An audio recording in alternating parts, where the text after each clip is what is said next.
खाया पिया हुआ है, भूख लगी होती है तो आवाज नहीं निकलती।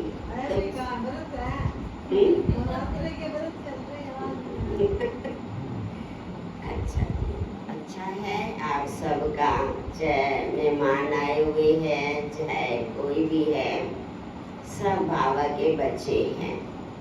वो तो खास निमंत्रण देते हैं तो थोड़ा सा गेस्ट बन जाते हैं। वैसे तो बाबा के बच्चे तो सदा ही स्वागत है। आज का दिन काल रात्रि का है। ये काल रात्रि देवी से बहुत प्रेरणा मिलती है। इनके हाथ में 4 हाथ दिखाए गए हैं। वैसे देखो देवियों को किसी के 8 दिखाए, किसी के 10 दिखाए, लेकिन जो काल रात्रि देवी है इसके हाथ में 4 दिखाए हैं। एक वरदान देते हुए, अभयदान देते हुए और साथ में एक कील भी है। कील भी ठोकते हैं, क्योंकि कोई भी कष्ट होता है, कोई कील ठोकता है तो बहुत दुख होता है। और ये देवी ऐसी है, अभयदान देती है, वरदान देती है कि सभी निर्भय होकर के रहे, घबराए नहीं, क्योंकि देवियां सदा ही वरदानी मूर्त है और उनको भी वरदान देती है। ठीक है, उनका थोड़ा भयंकर कलर है, काला दिखाया गया है, बाल खुले दिखाए गए हैं, जिसको देख करके मनुष्य डर जाता है। लेकिन डरते तो वास्तव में हम अपने ही कमियों से हैं, विकारों से हैं। और ये हमारी आगे प्रेरणा है कि हम आत्माएं शरीर से कैसे भी हो, लेकिन आत्मा तो हमारी की उत्पत्ति होती है तो हमारे अंदर भय पैदा होता है, तो हम घबराते हैं। तो ये देवी एक ऐसी है, भले देखने में कैसी भी है, लेकिन ये कोमल भी बहुत है। शुभ कार्य में बहुत ही ये मदद करती है। इसलिए कहा कि जितने हम आत्माओं को वरदान देते हैं तो उसका भी हमें वरदान मिलता ही है, देना ही लेना हो जाता है। दूसरा उसकी सवारी दिखाई है गधे की। जैसे रावण के 10 सिर दिखाते हैं और बीच में गधा दिखाते हैं। गधा देह अभिमान की निशानी है। तो इसलिए हम सब आत्माएं जो देह अभिमान में आकर के अपनी पोजीशन का थोड़ा सा नशा दिखा करके, उससे क्या है, बहुत नुकसान होते हैं। तो इसलिए आज की जो काल रात्रि है, काल प्लस रात्रि, यानी जो भी हमारे अंदर हिंसा है, उन हिंसा को खत्म करके अहिंसक बने।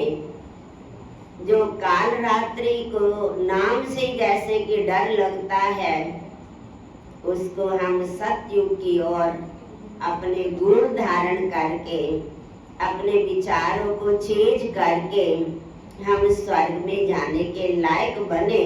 वो रात्रि नहीं, वो दिन है।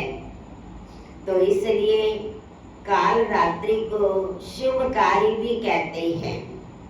शुभकारी इसलिए कहते हैं क्योंकि वो हर प्रकार से शुभ है।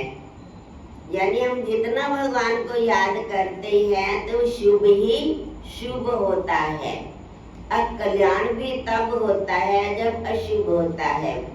वास्तव में देखा जाए, कोई भी देवी किसी को दुख नहीं देती है। चाहे किसी के 4 हाथ है, चाहे 8 हाथ दिखाए, चाहे 10 भी दिखाए हैं, लेकिन वरदान देते हुए सभी को दिखाया है। कमल का फूल सभी को दिखाया है, कारण कि हम सब आत्माएं जितना अपने विकारों को खत्म करते जाते हैं तो हम शुभ ही शुभ हैं। अशुभ हो ही नहीं सकता। अशुभ होना यानी कोई न कोई हिंसा करना, श्राप लेना। तो इसलिए हम सब होमनहार देवी देवता बैठे हैं, जिससे कि हम अपने पुरुषार्थ को हम आगे बढ़ाएं। बाबा कई बार मुरलियों में कहते हैं, बच्चे अब हमें क्या करना है, विकारों को जीतना है। और ये जो कलयुग रूपी जो रात्रि है, इस समय हम बहुत दुखी हो गए हैं।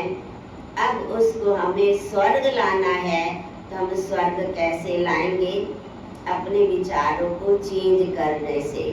जो हमारे व्यर्थ व साधारण संकल्प चलते हैं, उसको खत्म करके हम थोड़ा विचार करें, क्या हम जो कार्य करते हैं उस कार्य में हमें सफलता है?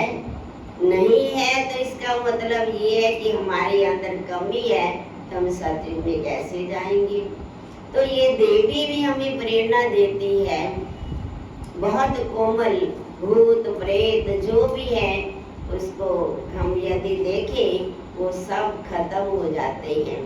ये खत्म नहीं होते तो समझो हमारे अंदर देह अभिमान रूपी गधा है। हमें गधा नहीं बनना, हमें शेर की सवारी करनी है। जैसे दुर्गा को भी दिखाते हैं और आज इनों को भी तो गधे की सवारी दिखाते हैं, उसको शेर की दिखाते हैं। शेर बनना है, विकारों को खत्म करना है और देह अभिमान रूपी गधे को भी क्या करना है, हमें उसको संस्कार को भी खत्म करना है। ओम शांति।